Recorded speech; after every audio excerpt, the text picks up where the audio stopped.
throne that God sits on. They are the throne of God. How do you know that? Because when God asked Moses to make the Ark of the Covenant, remember the Ark of the Covenant? Mm-hmm. What was on top? Angels. And what kind of angels? Cherubs. Cherubim. And they are the throne of God. And what was that lid on top of the Ark of the Covenant called? The mercy seat. Mercy seat of God. So the lid of the Ark of the Covenant, which had two angels, is the seat that God sits on. It's the throne of God, and it's made of these angels. These angels are the throne of God. And so when Moses made the mercy seat, he made it out of cherubim, just like it is in heaven. Yes? Wait a minute. So, if that's the case, then if the angels or the cherubim were to stray or make a bad decision, then does that also affect how God sits? How God what? Sits on his throne. No, absolutely not. No. Oh, and by the way, that test of the angels happened once, and that's it. There's no more angels falling from heaven choosing to fall. Where is that in the Bible? Where is the story of the fall of the angels? There is no one passage that describes it. We just know that it happened sometime before, most likely before the creation of man. That's all we really know. And the story of Lucifer falling from grace is not in the Bible? Well, yes and no. It is, but in an indirect manner. The story of the fall of Satan can be found in both Isaiah 11 and in Ezekiel 28. But it's in a veiled manner. What do you mean a veiled manner? Because they are prophecies against the king of Tyre. But when God is prophesying against the king of Tyre, when you read it, it has nothing to do with the physical person. It's describing the power behind him that's motivating him. And that power is Satan. And the way that it's described talks about his fall from grace and his ultimate destruction. Okay? I'm monitoring the time. We kind of went over this, so I don't think I need to do it anymore, but just so that you know. Nice picture. This is Gustave Doré's from the Paradise Lost. Again, beautiful poem. This is where Milton puts in the mouth of the devil when he's sent to hell. He says, the devil shouts back at God and says, it's better to rule in hell than to serve in heaven. Oh. Ooh. Wow. Pure evil. Pure evil. What I like about Milton's poem is that he describes all of the fallen angels in terms of what they were like when they were in heaven. For example, the one that comes to mind the most is Mammon. Mammon is a pagan god of money, of wealth. And Milton describes how when Mammon was in heaven, he admired the streets of gold more than the glory of God. That's what caused his fall. I love that.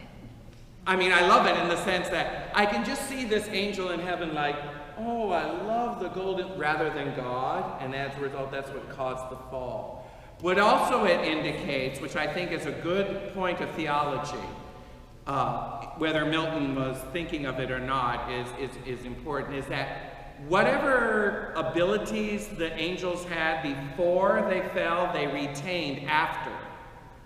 Because God is not an Indian giver. It's just perverted. Perverted. It's just perverted. That's why they have the power still. Yes. So in the sense of Mammon, for example, if we want to continue with that, his love of money or material wealth is translated and perverted, and that's all he sees now. And so that is what perverts men. You know, that's his special ability, to pervert men into looking more at money rather than the glory of God. To more admire the streets of gold than the glory of God. Love that. It's just brilliant men that wrote these poems. I love it. Yes. That's why Jesus said in one of the Gospels, Jesus said that no one can serve two masters. Yes. You can't serve Yes, you can't serve God and mammon. Exactly. That's why mammon. Yes. Yes. Very much so.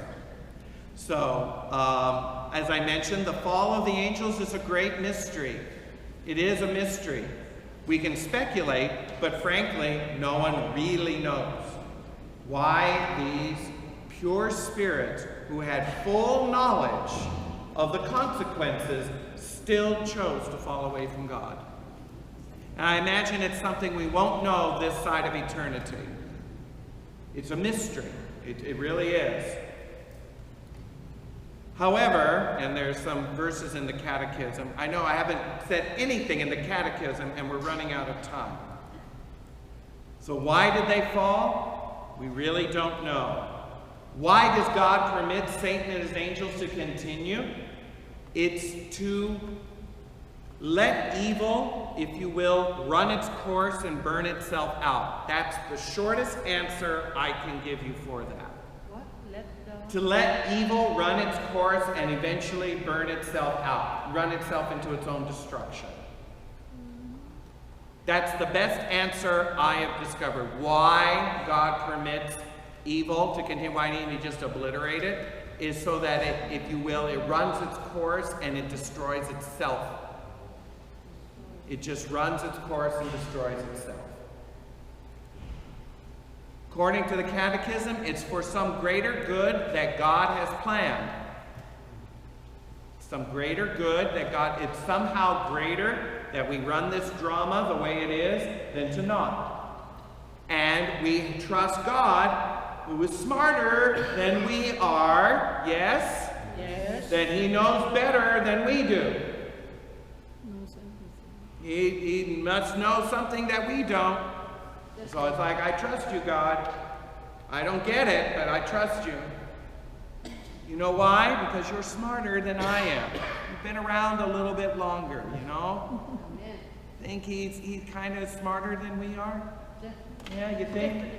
So I'm going to trust him that he knows what he's doing. I know he knows what he's doing. So I just want to throw in a little lake of fire image there to show you where these fallen angels are going. That's their ultimate end. As I like to say, the reason the devil reminds us of our past is because he knows he has no future. Right. He never reminds us of what we could be in our future because he knows he has none. He has none. See, that's again the mystery. Satan and his demons know their fate. They know their fate. Remember, we read that in the gospel. Remember? Yes. The demons say, Jesus, what are you doing here? Are you going to torment us before our time? They know where they're going. It's over. They even know it. That's what blows my mind. I don't understand why they keep going. Because they hate us. But why? I mean, I'm not just that why, but I mean, it's like, just give up. I mean, it's over. You know what I mean? I don't get it. And you know, I won't. I won't get it because I'm not in their position. And I have no idea. But that shows the blindness of sin. They fully know what their fate is. They fully know. That's why they want to bring us down with them. But it's like, why? I mean, just give up. You're done. You're over. It's over. So I've got 2 words for you. Over. All right? It's over. So why not just give in and give up? I don't get it. I really don't. So that's my own thing. I'm sorry I didn't get to any of the catechisms, but I would strongly recommend these paragraphs.